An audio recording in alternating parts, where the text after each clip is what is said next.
다음 질문은 우리 노영이 한번 읽어주세요. 딱 보니까 이번에 간만에 쭈니 입 좀 풀게 생겼다. 자, 제가 읽어보겠습니다. 35세 기혼 여성입니다. 갑자기 하루에 4끼를 먹어도 배가 고프네요. 갑자기 참지 못할 정도로 배가 고픈 증상은 한 일주일 정도 됐고요. 몸무게 변동은 없습니다.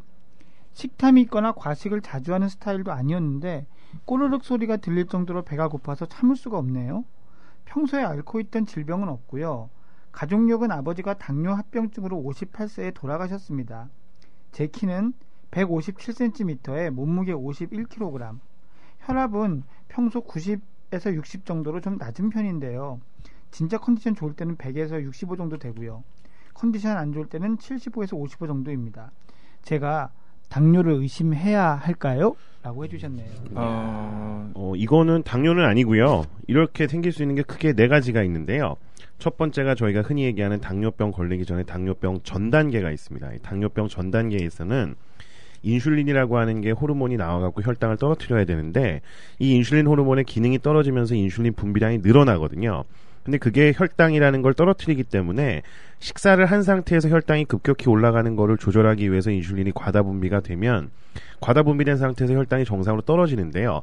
문제는 원래 나오는 양보다 더 많이 나오니까 식사를 하고 나서 혈당이 급격히 떨어질 때 저혈당처럼 느끼는 증상이 생길 수 있어서 식사량이 늘어납니다. 그게 당뇨병 전 단계 환자들의 초기에 나타날 수 있는 증상이기 때문에 고려를 해보셔야 될 것 같고요. 두 번째는 여성분이고 지금 35세이기 때문에 이 인슐리노마라 그래갖고 인슐린 분비량이 증가되는 종양이 있거든요. 근데 이거는 갑자기 생기는 경우가 흔치 않아서 그럴 가능성은 좀 떨어져 보이고요. 인슐리노마 같은 병이 있을 경우에는 인슐린 분비량이 증가되는 그런 상황이 주로 췌장에서 인슐린 분비하는 종양이 생기는 거라고 이해하시면 되기 때문에 인슐리노마를 그 한국 인슐린 분비 선종 뭐 이렇게 표현을 합니다. 네. 예. 근데 이거는 거의 가능성이 없어 보이고요. 세 번째가 이제 저희가 음주를 많이 하시는 분의 경우에는 음주하고 나서 간 손상이 있을 때도 이런 현상이 생기는데요. 간에서 저희가 당 신생이라 그래서 공복 상태에서 당을 만들어내게 되는데 간 기능이 떨어지면서 혹은 뭐 저희가 음주를 많이 한 다음 날에 간에서 나오는 혈당의 양이 줄어들기 때문에 저혈당 증상이 생기면서 그것 때문에 오히려 혈당을 올리려고 저희가 노력을 하게 됩니다. 그래서 저희가 허기지고 막 배고픈 증상이 셀 수 있는 게 세 번째고요. 이것도 역시 하루 4끼를 먹어도 배가 고프다고 하는 것과는 조금 맞지 않는 부분일 것 같고요. 네 번째는 저희가 식욕을 관장하는 중추가 있습니다. 신경 중추가 있는데 거기서 분비되는 호르몬들이 여러 개가 있거든요. 뭐 그렐린이라는 것도 있고 렙틴이라는 것도 있고 뭐 그거에 연관돼서 또 인슐린하고 글루카곤도 나오게 되는데 그러한 호르몬에 이상이 오는 경우가 있습니다. 그게 제일 대표적으로는 여성분들한테서 임신하고 연관된 경우가 있을 수 있고요. 두 번째는 특정한 약제 때문에도 그럴 수 있고 세 번째가 스트레스라든지 여러 가지 저희가 정신심리적인 문제 때문에도 올 수가 있습니다. 그래서 이거는 가능성으로 따진다 그러면은 당뇨병 전 단계에 대한 부분을 가족력과 몸무게, 체중 같은 걸 봤을 때는 그게 제일 가능성이 높고요. 술을 많이 드시는 분이라 그러면 간 기능에 의한 걸 생각해야 되기 때문에 두 번째고요. 세 번째가 이제 흔히 얘기하는 식욕 중추에 대한 문제, 네 번째가 인슐린 분비 선종이 있을지에 대한 부분이라고 생각이 되고 가장 쉬운 방법은요.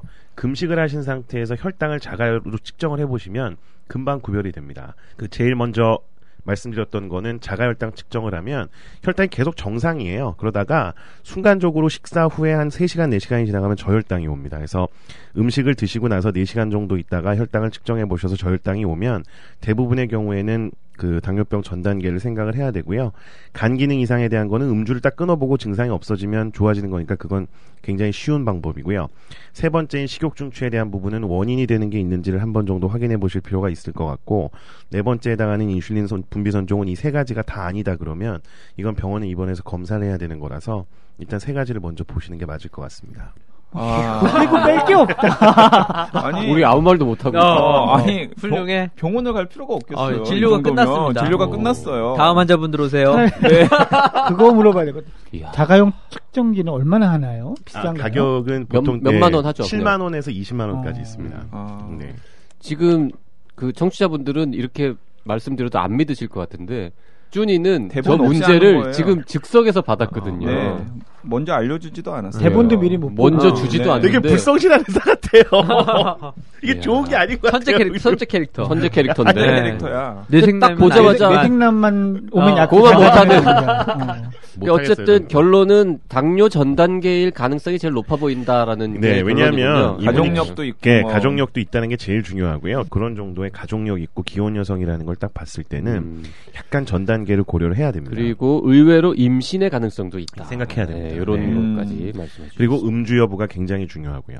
자, 좀 설명을 들었지만 저 네. 같으면은 병원에 가볼 것 같아요.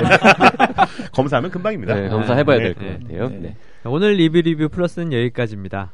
나이사에 질문 있으신 분들은 나이사다 페이스북, 아이튠즈, 팟빵, 카카오 페이지에 댓글로 질문을 보내주시기 바랍니다. 네, 1666-1895번 문자 질문도 보내주십시오. 공짜입니다. 그리고 radio@doc.co.kr로 이메일 질문과 음성 질문도 보내주십시오. 나의 건강이 아닌 우리 모두의 건강을 생각하는 방송. 더 건강한 대한민국을 꿈꾸는 개념 방송. 신방과 나온 의료 전문 변호사 그리고 법과 윤리를 전공한 의사 출신 저널리스트가 진행합니다. 매주 금요일 오전 10시.